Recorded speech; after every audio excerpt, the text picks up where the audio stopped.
December 25 बड़ दिन रे कौन भजी कले आसंत देखिबा। सफा करथिबा लुगा गुडाक दी भौणी मिसी छात ऊपर सुखै सब लुगा सुखै सारला परे आमे सब चलिलु रुसई घर को दी भौणी मिसी आमे रुसई करिया पे स्टार्ट कर। ए पर्यंत हमर रुसई चलची आपण माने मो चैनल टी को सब्सक्राइब करी वीडियो टी को लाइक कर दियंतु। मैं एपटे रुसई करथिलु आ आम पिला माने खेलुथिले। बे आपण माने देखिबे मु कोन कोन बनेची आसंत देखिबा।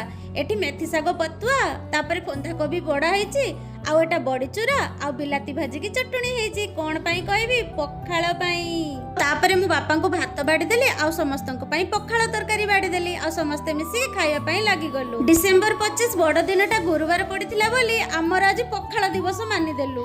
सतरे पखाळ खाइबारे जो शांति मिलिला आउ को जिंस रे मिलि नथंदा आउ तुराणी पी तो पूरा आत्मा शांति होई गला। आउ सांगरे हेतिवा मेथी पतुआटा पूरा पखाळ को मजा दे दउतला। खाई सारला परे बापा माँ हॉस्टल पळैले ये तांकर ड्यूटी पळैले। पखाळ भजी आपण मानको केमति लागिला कमेंट रे निश्चय जणाइबे।